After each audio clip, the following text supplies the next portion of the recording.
Hello, my name is Sandra Agard. I'm a storyteller and an author, and I have written the book, The Drum Maker and the Aziza. Thank you. Hi, I'm Natasha. I'm an editor at Collins Big Cat. So my role involves commissioning wonderful authors like Sandra and Rachael to work on our Big Cat books for the classroom. Hi, my name's Rachel Davis. I write for Big Cats, so I've done a few different books and picture books and non-fiction books, and my books tend to have a STEM or diversity theme to them. Amazing. Thank you, everyone. I can see a couple of people. I've seen Amalia, I think, has put in the chat just where she's from and stuff, so please feel free to do that as well. Just get the sort of chat started and just write who you are, where you're from, what school you're sort of dialing in from, and if you've got any questions as well, feel free to put those in the chat too. But we will get started. So this is a sort of general question for the whole panel, just to start us off. So what role do you think that fairy tales play in reading curriculums and in childhood reading? So Rachel, could we start with you? Sure.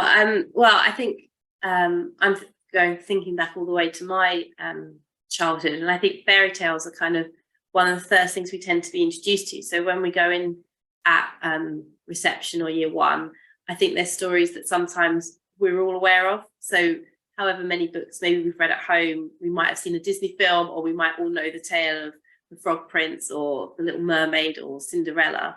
So there's sometimes a really nice way for children from lots of different backgrounds to have shared experiences. But we also find lots of fairy tales in other cultures that maybe they weren't around in our homes.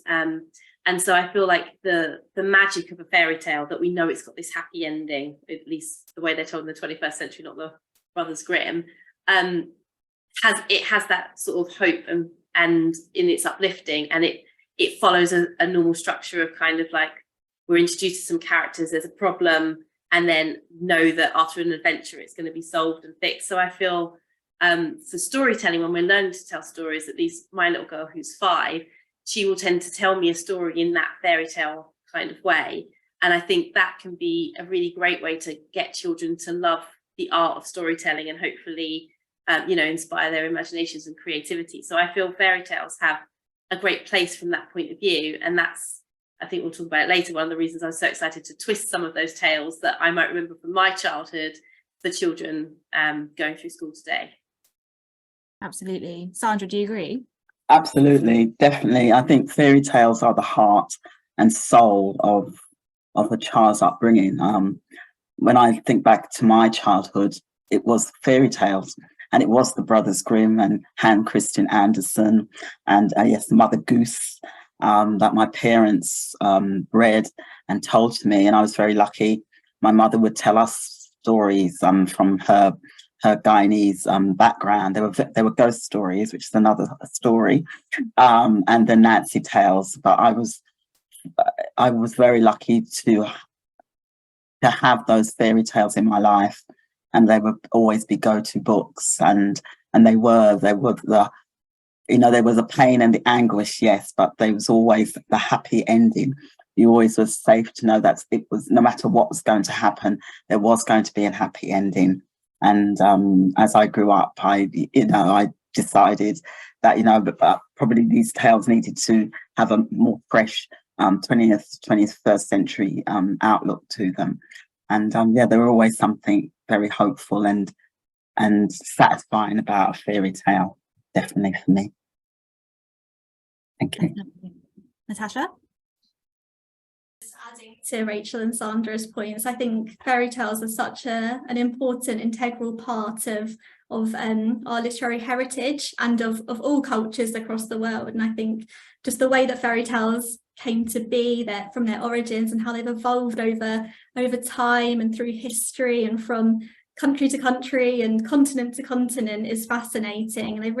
They're woven into world history and cultures. So as Rachel said, they're often the first the first stories that children will come across at the very beginning of their reading journeys, and then that can continue through their, you know, their entire experiences. And contemporary stories tend to follow similar conventions and structures to fairy tales as well. So I think actually the kind of the simplicity of structure and form of fairy tales makes them really good vehicles for teaching children about the basics of story and of kind of literary conventions, and developing a love for storytelling. So I think, you know, fairy tales tend to have repeated elements that are easy for children to recognise, things like similar settings or similar sorts of characters, and that similar kind of simple structure of a 3-act narrative of a beginning with rising action and then the climax towards the middle and then resolution at the end. So these are all familiar things for children that they will get to know over time.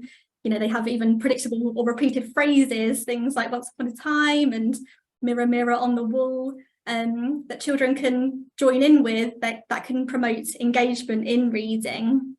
And I think kind of, you know, having the basics of these literary conventions repeated from tale to tale provides opportunities for children to exercise other reading strategies like prediction and inference and things like that.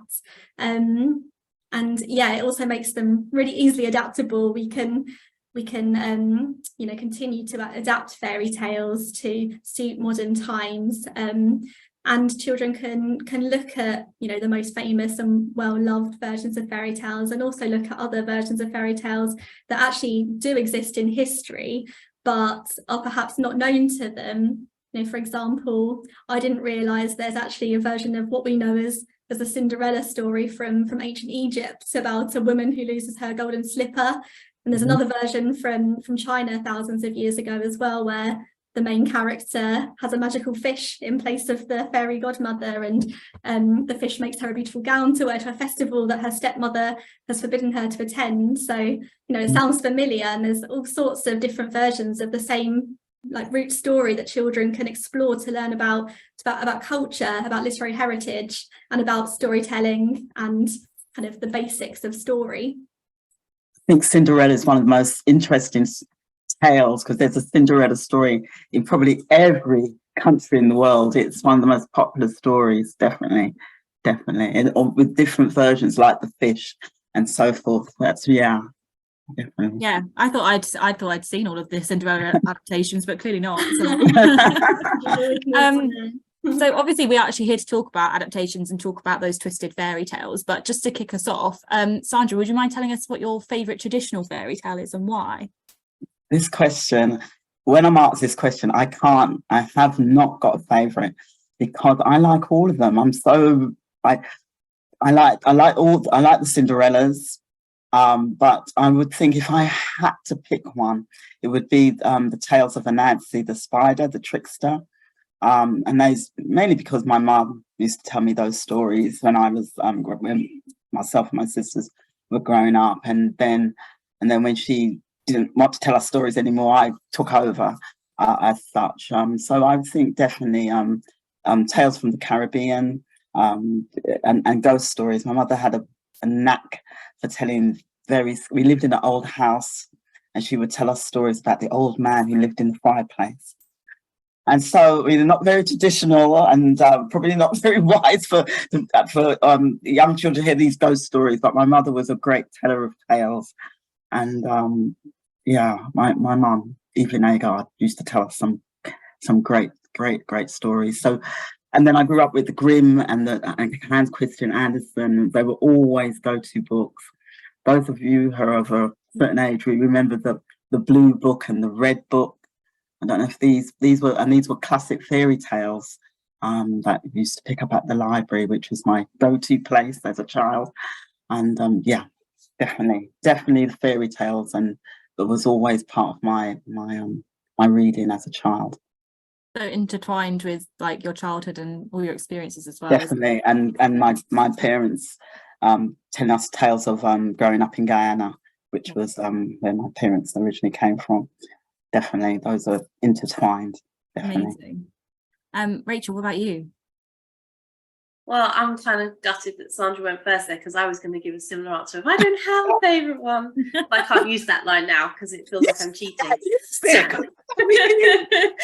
But for me, actually, I think the reason I don't really have a favourite is because although I knew all of the fairy tales and I would read them and I would probably watch the Disney films of them too, to be fair, my biggest memory of fairy tales is actually about my granddad, because he'd often be babysitting me and he'd be telling me bedtime stories, but he would make up his own fairy tales.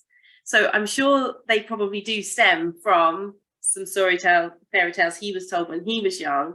But in my mind as a kid, all I remember is my granddad was the coolest storyteller ever, who would make these fairy tales up, and like there'd be elements of it that would like match what I'd done that day, and you know, he would adapt them. So if anything, it was him telling me fairy tales when I was that little girl that made me end up being a writer, because he was really why I fell in love with storytelling rather than just a story. It was the act of making up and creating stories and knowing that there was going to be this new magical adventure, but it followed that structure Natasha was talking about, the repeated lines, that you knowing that it's going to have a happy ending. So it was really identifiable as a fairy tale. And so when I think back to what's my favourite fairy tale, it's actually almost the feeling that fairy tales created in my childhood of safety and of like the excitement of knowing there was going to be this big adventure, but good was going to triumph overall. But yeah, and I think if you ask me what songs I sang, I probably sang Little Mermaid songs the most. So that probably got watched the most and read the most. I think because I was an only child, and although Ariel had lots of sisters, she went off on her own. She was quite an independent girl, and she was like fighting against her parents, which sadly was my childhood of me just wanting to rebel all the time. So I think I resonated a lot with this idea of the Little Mermaid and her breaking boundaries and stepping out of her world and doing something really quite brave to just say, I'm going to follow my own dreams. So I think I resonated with that character a lot. So that's probably the tale that I would have come back to the most, I would say. Yeah, definitely. And in terms of, so Natasha, in terms of, you know, going back to the beginning of when you were commissioning these fairy tales and choosing which ones to adapt, sort of, obviously with Colin's Big Cat, there's over 1,500 readers already. So sort of, I guess, why did you want to add those modern fairy tales to the scheme? What did you think they were going to add to it? Yeah, so I guess we've spoken a lot already about the importance of traditional fairy tales in literary heritage and in understanding story and in childhood reading in general. But I think we at Big Cat, as you know, as many others, were aware of stereotypes and limited views that some traditional tales and some of the most famous retellings of those tales can perpetuate. So, you know, things like one-dimensional portrayals of parents with distant fathers and evil stepmothers, or the idea that princesses need rescuing and that heroes are defined by their physical strength and goodies by their external beauty, or that, you know, a happy ending means getting married, or that there is always a happy ending. At Big Cat, we're committed to publishing books for the classroom that give visibility and representation to all of our readers. And frankly, we found that focusing only on the most famous versions of traditional tales just wouldn't enable us to do that. So we wanted to publish a series of books into this fairy tale genre that deliberately challenge some of these tropes. So we wanted to publish modern and inclusive fairy tales to suit modern readers. And the idea was to begin with a root story that children would be familiar with, and then have our talented authors, you know, twist these in exciting and unexpected ways to challenge some of the norms of the genre, and to be inclusive and to represent society today. So, you know, our authors have done an incredible job at turning some well-known and well-loved stories on their heads. To give some examples, we've got some stories that are told from the viewpoint of characters who are not often heard in the traditional tales, to give them a voice. So we have the Prince Frog, which is a retelling of the Frog Prince. I haven't got that the right way around. And it's from the frog's point of view. We also have versions where the authors have changed the setting and the the era of the fairy tale to reflect a different era and a culture. So like Sandra's fantastic story, The Drum Maker and the Aziza, twists the elves and the shoemaker to a tale that's set in an African kingdom many years ago. And I think all of our authors have thought about the portrayal of characters in traditional fairy tales and have twisted these to represent a modern readership. And the portrayal of characters in the most famous versions of fairy tales can be limited. We know that it's incredibly important for readers to be exposed to books in which, you know, they can see themselves and their experiences, and actually also those that reflect the wider world around them and other experiences, to broaden horizons and encourage understanding and empathy. So we wanted to offer, you know, a series of books within the fairy tale genre that are inclusive, and lots of our authors are using their own voices and experiences to tell these stories, which is really powerful. But I think also not only just kind of providing modern versions of fairy tales, we also wanted these books to facilitate conversations and discussions around traditional fairy tales. These modern versions can be read alongside other versions, other traditional versions, which we do have a lot of in Big Cat as well. And this can encourage, you know, a critical read of a book. And it can complement the children's exploration of the genre of fairy tales in general. You know, these modern stories, they have lots of recognizable links to the traditional tales, but through twisting certain elements and offering diverse viewpoints, they can help children to notice and then contextualize and challenge some of the embedded views by relating them to the modern world. So yeah, I think that above all as well, kind of as is always our aim with our Big Cat books, we wanted to publish entertaining and enchanting stories that children will enjoy, to promote that, you know, all important love of reading. And fairy tales as a genre is a really great way to publish, you know, exciting, enchanting books for children. So that sums it up, I think. Yeah. No, it's such an interesting journey, isn't it? Definitely. Go ahead, Sandra. Definitely, absolutely. It's just so exciting. I mean, I first told The Drum Maker and Aziza one day when I was doing my storytelling.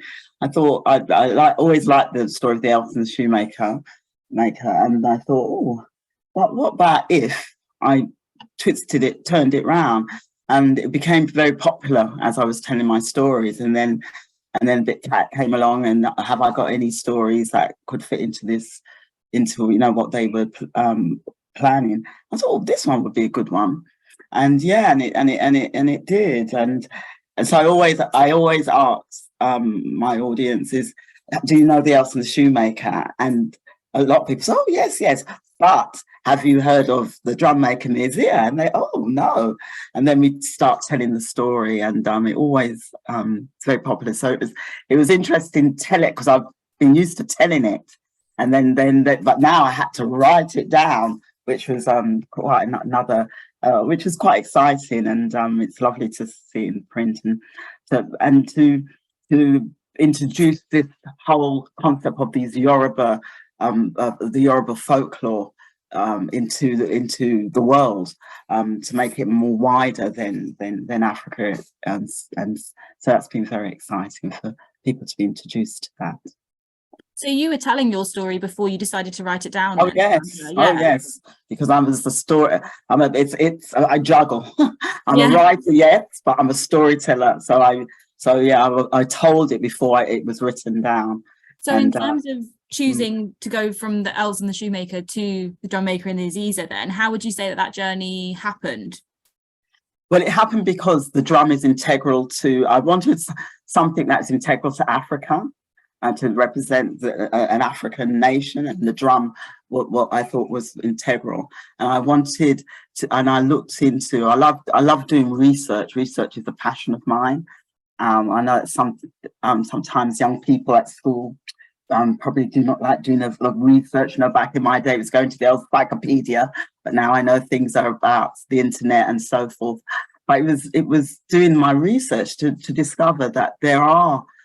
Somebody asked me, are there any African fairies? And I thought, of course there has to be. There's lots of, you know, folkloric entities. And so, yes, I went and discovered the Aziza, and got very excited about these woodland creatures. And yeah, so I was very excited to discover that and then put it into the story and yeah, and to introduce it to my audiences. Yeah, I love that. And Rachel, in terms of obviously I can see you've got the book there. So Goldilocks Guide to Bad-Tempered Bears, which is like, I've always found that really difficult to say, but I'm getting there. So how did you decide that was the story that you wanted to retell?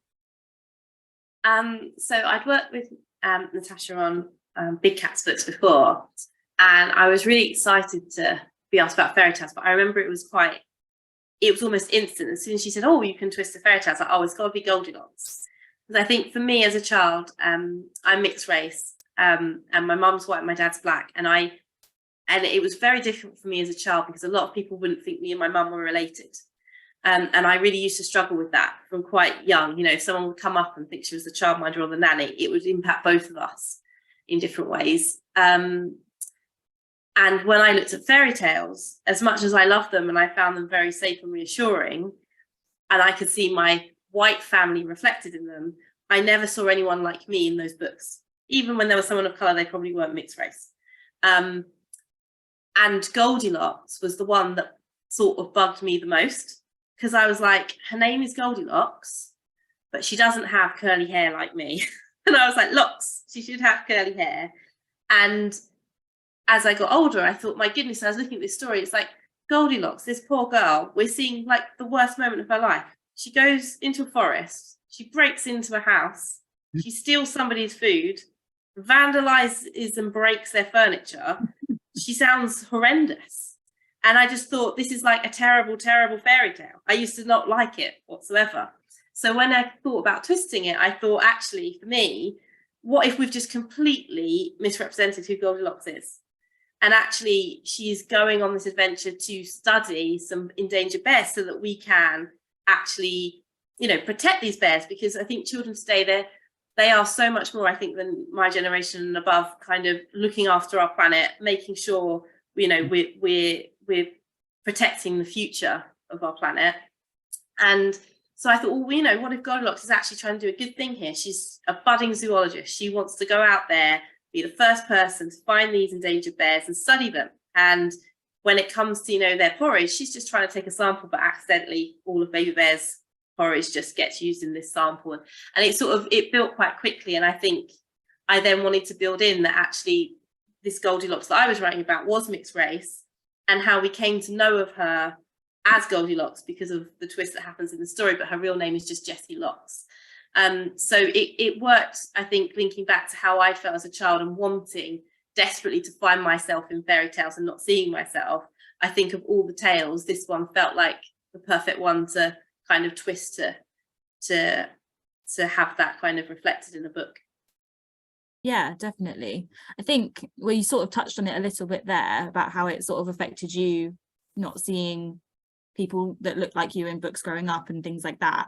But in terms of subverting those norms and the sort of subverting the genre of fairy tales, how do you think that by doing that we can sort of build up pupils' confidence and build up their learning? Yeah, I think it's I think for me it's one of the most powerful ways to do it. So one of my pitch books up there, I'm Not a Prince, is a twist on the Frog Prince. So something I've been doing in my writing for a long time. I think when we talk to people about stereotypes, it's easy to say things, but sometimes not easy to understand it in practice.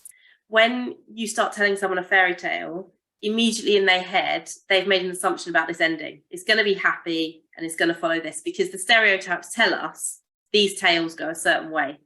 So when you play with the stereotypes within a fairy tale and you reach that moment of twist, that has a much bigger impact on the reader than a story that's just a thriller that's a mystery at the end of it. This is a way for you to actually say, oh, I was expecting this stereotype, but wow, this has amazed me. Look at this incredible story, how much more impact it has, how much more fantastic and imaginative it is. Isn't the power of challenging stereotypes something we should be doing in the rest of our lives? So it kind of teaches children to question those stereotypes, but without it being a way of being patronizing or a lecture or saying, you know, we should think about this in a certain way. This is just saying, you loved this story, but you had some assumptions in your mind about how it was going to go. look at how amazing a story can be when we take those assumptions away.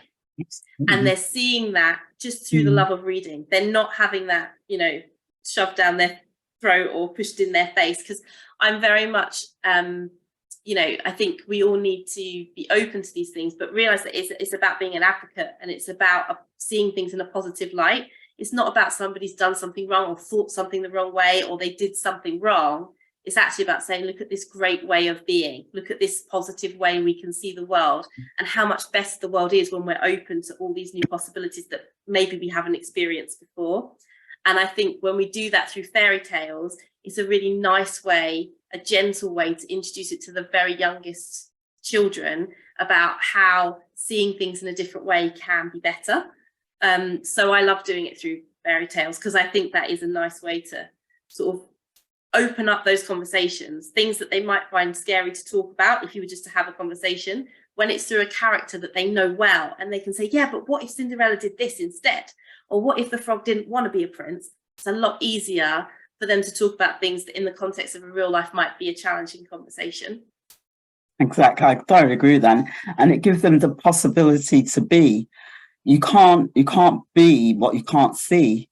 And I think the fact that these fairy tales give an alternative, and a positive alternative to solutions, I think that's what is key. And it say in my book, you see two elders who are struggling with the fact that they are getting old, and things are happening to them, but yet they through the magic of the Azia, they find a solution. And what I think I liked about the Elves and the Shoemaker was the wife, who's unnamed in the original story. I don't think she has a name. My wife has a name, but she's active with her husband, and they're working together to find a solution to their situation. And she takes an active role in the carving and the making of the drum. And I think that's important to show the young people and children that, you know, that this is possible. And I think that what this whole series does, it's full of all possibilities and all different avenues for them to experience. Yeah, definitely. Natasha, do you have anything to add to that? I was just going to say that when we were researching for this this phase of stories, I came across what I think is a really great quote, and the quote says that no one owns fairy tales, we all do. So Absolutely. I think that kind of sums up what we're saying here. You know, everyone deserves to be able to tell a fairy tale. Everyone deserves to see themselves in a fairy tale. And actually, you know, with this series of books, we're continuing on the evolutionary journey of how fairy tales come to be. As I said earlier, you know, they've always been passed from person to person through time and across culture. Yeah. Exactly. And through voice. Yes. And through that, you know, I mean, it was the Grimms who decided they're going to write them down, and they did, thank goodness.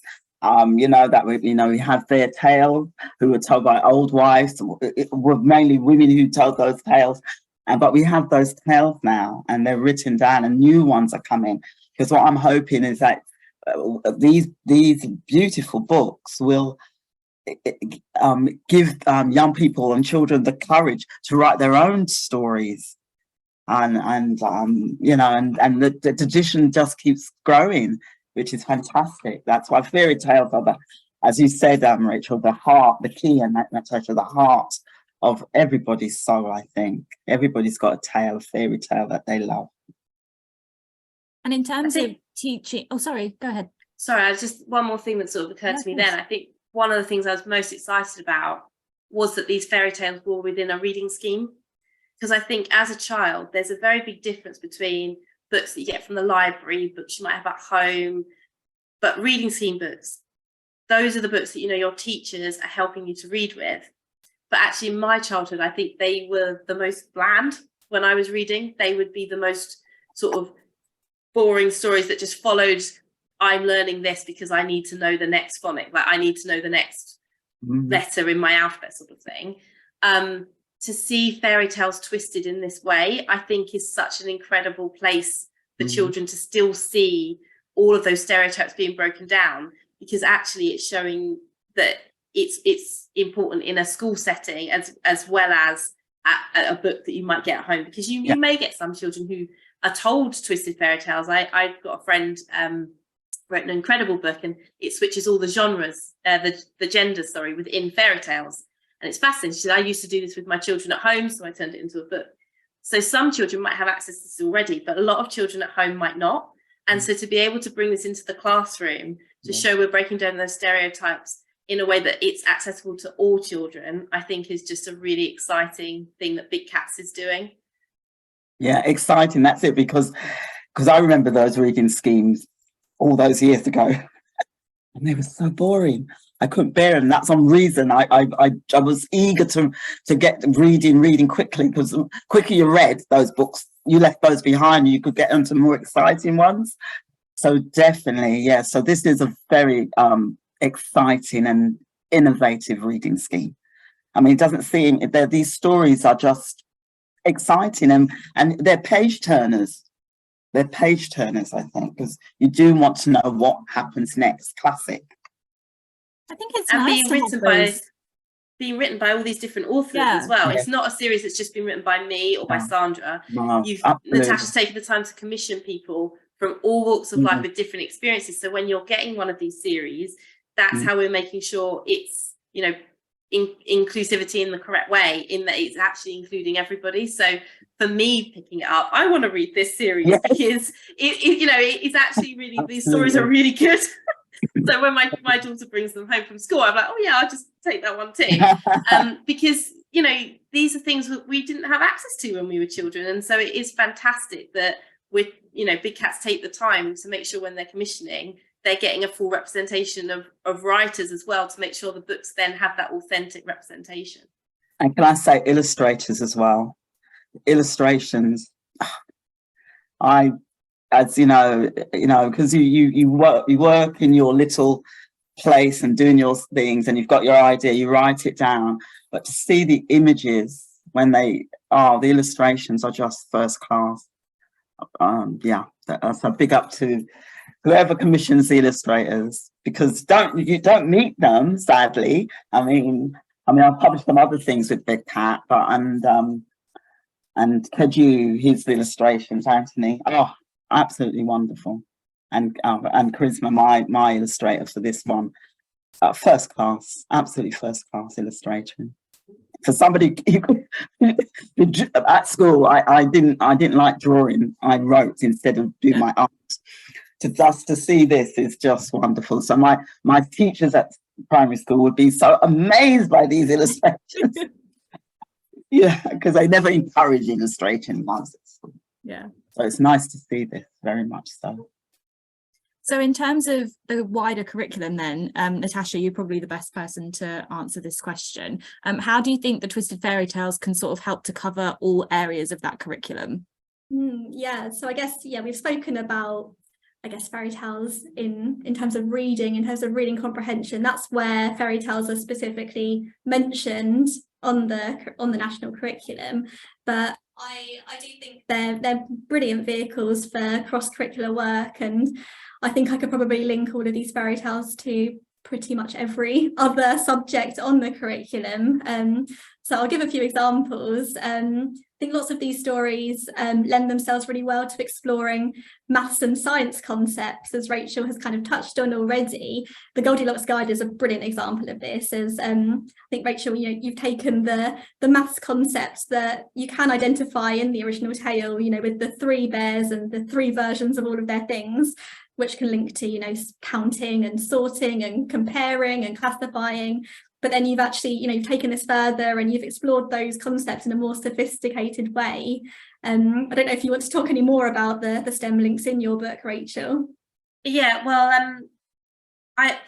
maths and science was my favourite subjects at school. And I wasn't very competent in English, but I do tend to find when I go into schools, I find some children who love reading then find maths intimidating. So I wanted to put the maths and science elements in, but really incorporate them into the story. And to go back to Sandra's point, it's really down to the illustrator, not me. But the whole book is set up as a diary. So she's sort of going through and meeting the bears. But when she gets to the porridge, she finds the porridge and she does her beautiful diagram here of porridge, but then she does her first science experiment, and this sort of follows exactly, I don't know if it's going to come up on my screen because of my thing, but an actual experiment itself. And so we've got in here temperatures, and we've got largest, smallest, medium, comparisons of size. So all of the kind of concepts you're doing in that Key Stage 1 in the maths curriculum, but actually embedded within the story, so you don't kind of realize you're doing the maths as you go through. And I think that was important to me because my main character therefore just loves science, and she's showing how curious and engaging it is, but we do have those links that you see, so you can see the numbers are kind of, you know, at the right level for year 1 and year 2, so that it's accessible to them. It's not feeling too challenging, but it is really demonstrating to them that you can sort of love those science links, and bringing in, you know, the biology of, like, you know, she's got a section in there on nature, so not just kind of science, but also like just loving the outdoors and trying to engage as many children as possible.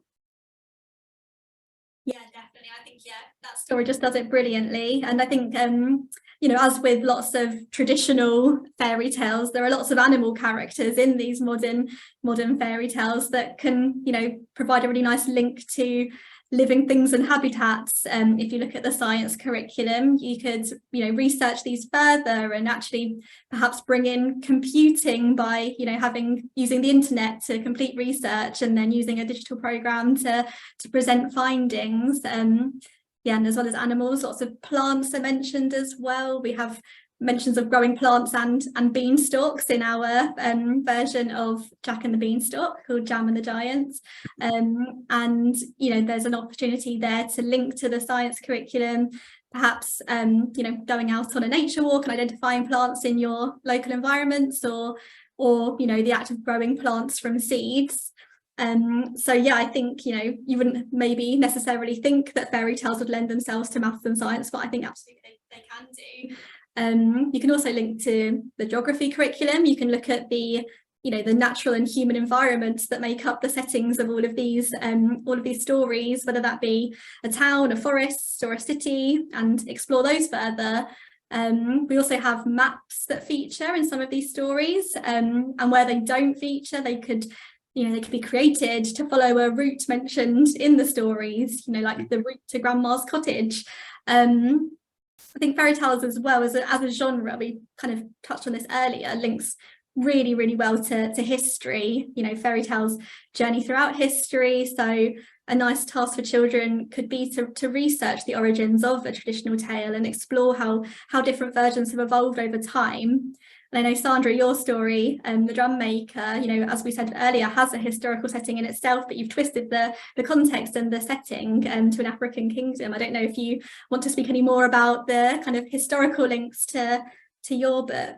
Yeah, I mean, I just found it fascinating because the people, you know, generally at school, when I, you know, go back to when I was growing up, we heard something, everything was so negative, and what I wanted to show was positivity, that there was these kingdoms that had their, you know, prior the slave trade, there was these places that had this richness of art and history and story and tradition, and were peaceful and just got on with everyday living, with everyday issues and so forth. So that's what I wanted to present, and to show that, you know, pre-European, you know, and all the rest that happened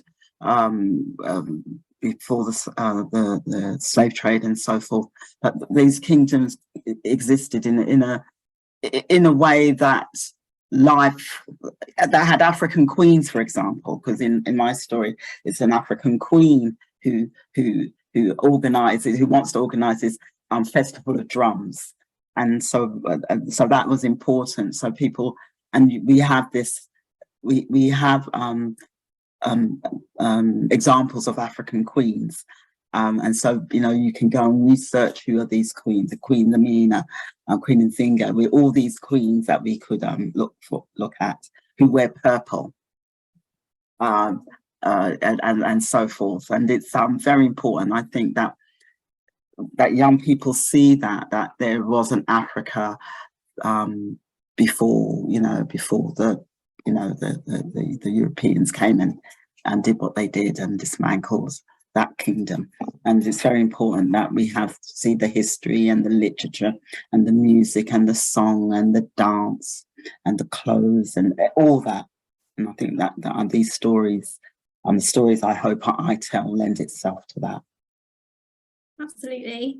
Yeah, I think, mentioning kind of the creative subjects that you can link these stories to, as you just mentioned, Sandra, art, music, music clearly links to the drum maker. You can see that straight away. And all Big Cat books, we encourage supporting a creative response from our readers. So there's always an opportunity to bring in art and design, just simply drawing a character or a scene from the book, but also designing or making key props in the stories. So make a drum, make a drum, or design a new chair for Baby Bear. So many things you could do to link out to that creative response as well. So I think that probably covers a lot of the subjects on the curriculum. I think also we've kind of touched on this earlier, but I think fairy tales as a genre presents opportunities for social and emotional lessons in the way that they're told and the way they're written. You could look at questions of morality and the relationship between right and wrong, and thinking about problem solving. And also these modern fairy tales, I think they present really rounded characters, especially compared to some depictions of characters in traditional fairy tales who tend to either be purely good or purely evil. But actually exploring and understanding characters with more dimensions, I think, can encourage the development of, emotional intelligence. A child could, for example, hot seat a character and discuss their feelings at a certain point of the story. So, yeah, I think that, as I said, I think that covers most subjects on the curriculum. I think there are so many opportunities to bring these modern fairy tales into really engaging cross-curricular work. And just to note that for our Big Cat books, we provide suggestions along these lines actually in free lesson plans that are available on our website, just to inspire ideas for connecting them across the curriculum.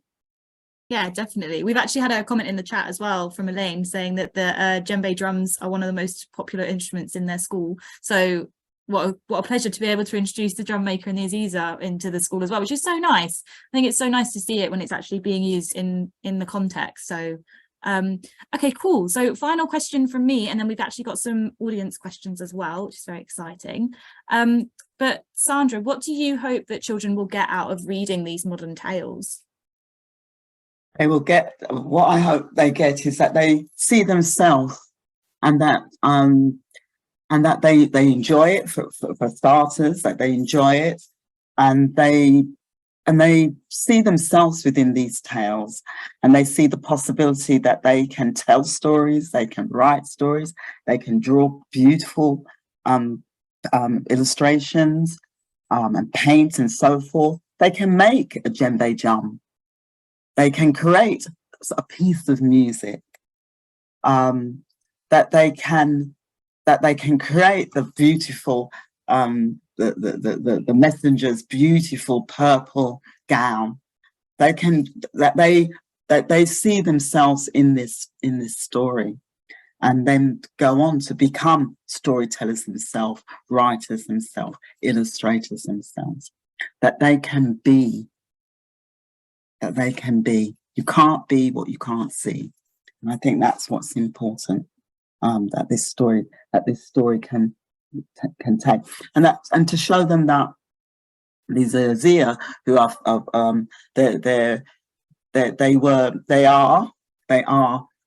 creatures who look after the forest, but they bring the forest to the cities, and they become one, that we can live together. And I think that's what's important, that this story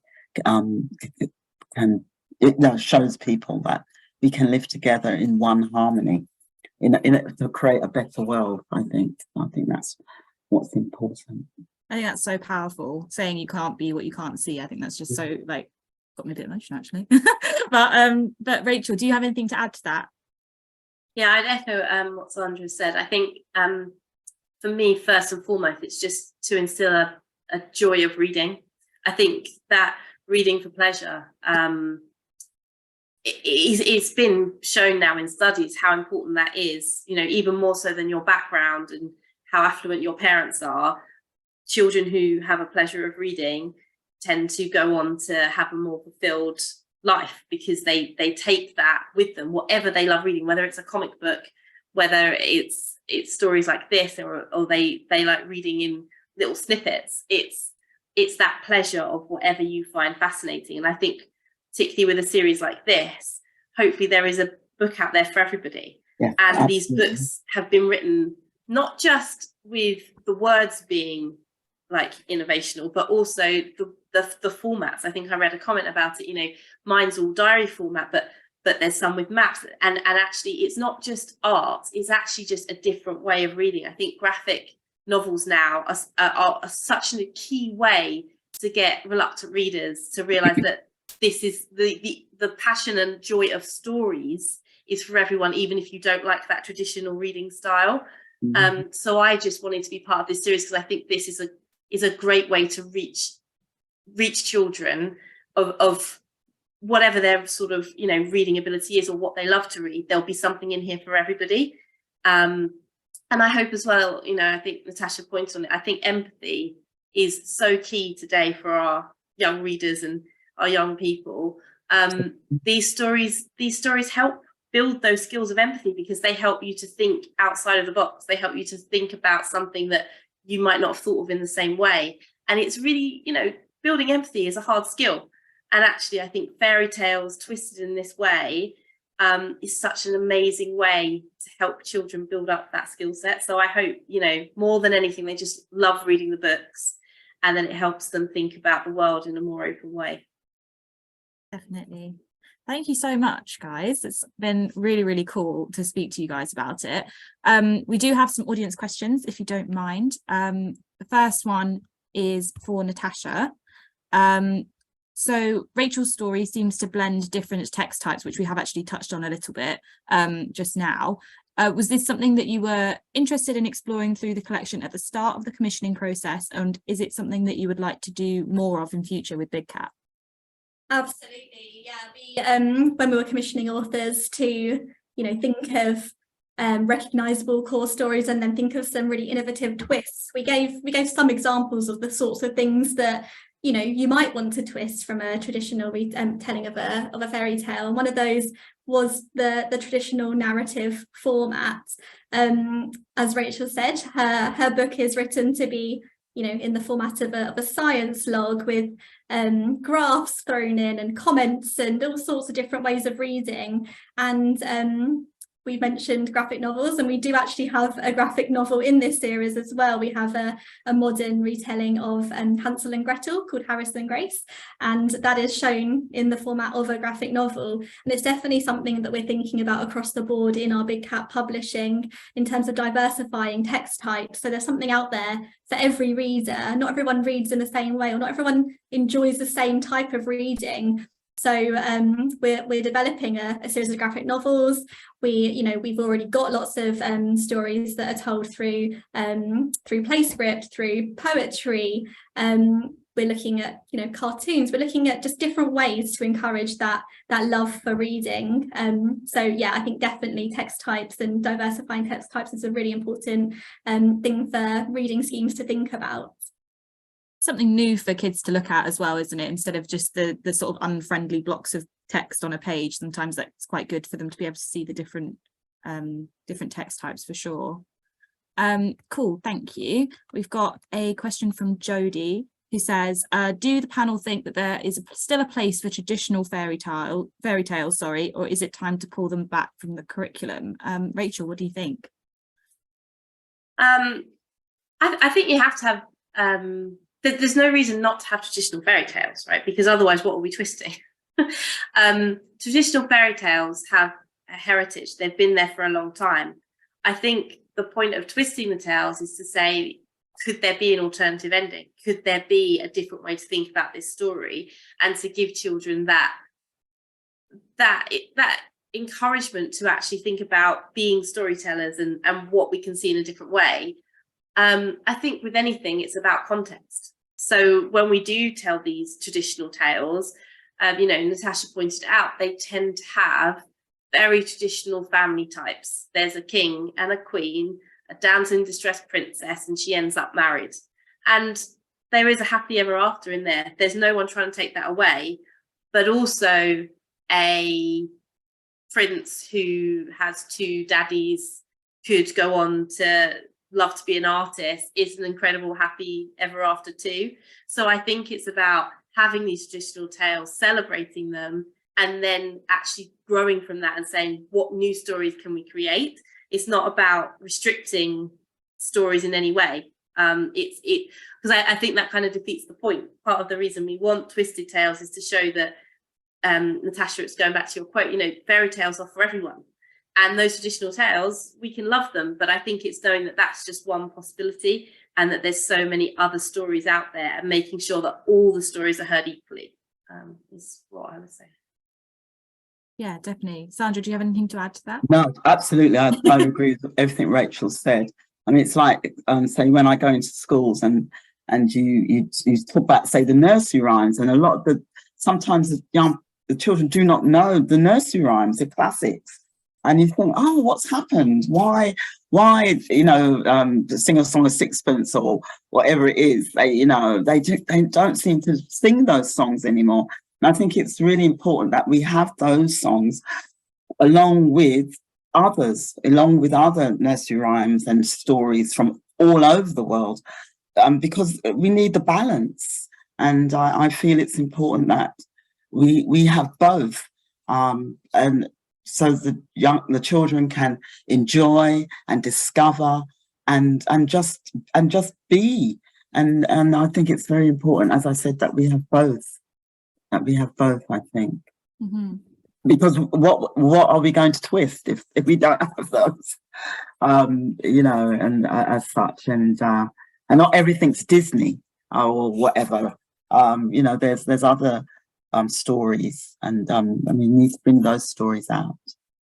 And bear in mind, a lot of what we say are traditional stories are already twisted tales. If you go back to Christian Andersen, I've written about him in my non-fiction books on mental health. He has a very interesting life, but he was sad a lot of his life. He suffered with depression, and his endings are very, very sad. And someone came along and twisted them and made them very, very happy. Yeah. So even traditional tales, if you go back far enough, are probably twisted fairy tales, because fairy tales are everybody's, and a lot of them are oral tales. So they've gone down generations and they've been adapted and changed. So twisting fairy tales is actually one of the oldest types of storytelling there is. And I think it's celebrating that should be at the forefront, not trying to take away or remove a type of fairy tale, but just making sure we're giving space to all fairy tales. Absolutely. Well said, Rachel. There's actually a question here that kind of ties in quite nicely into what you just said, actually, Rachel. Have you ever come up against any resistance in terms of if there's a pushback sometimes when it comes to adapting widely established stories? Have you ever come up against any resistance to that? And if so, how did you, or how would you overcome it? That's a very good question, and I think it depends on the context of where the pushback comes from. So sadly, there is some pushback from racism, or I write a lot of LGBT inclusive books, and I actually see more pushback on those books than I do, to be honest, with my books with inclusive characters. Sometimes it's not coming from the best place. It is that people want to see a particular world, and they don't want other voices heard.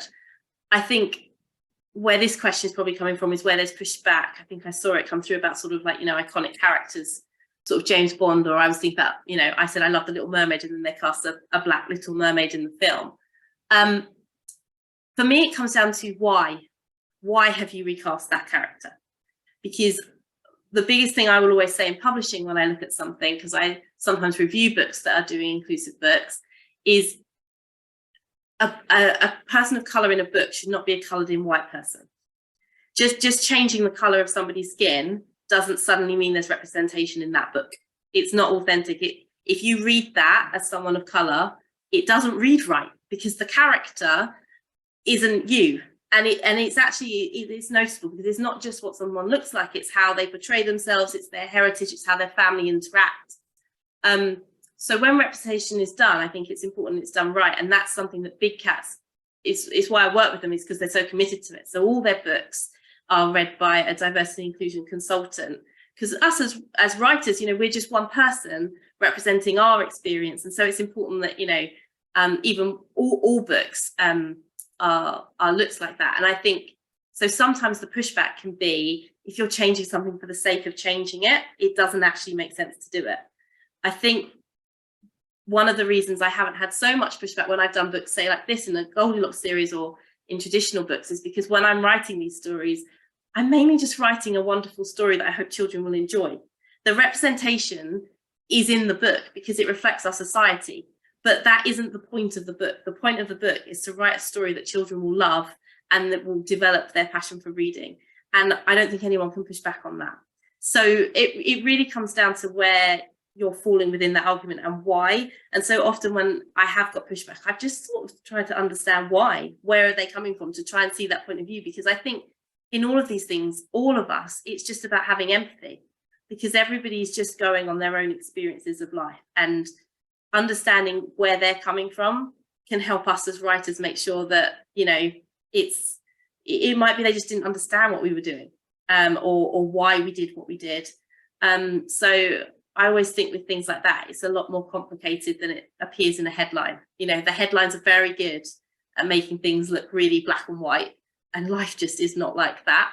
And I think that's why it's so important in our classrooms to have series like this, where there has been the time taken to make sure the stories that are calling themselves diverse and inclusive are actually diverse and inclusive, so that when the child who thinks they see themselves on the cover reads the book, they actually still see themselves when they read the book, because there is a big difference there.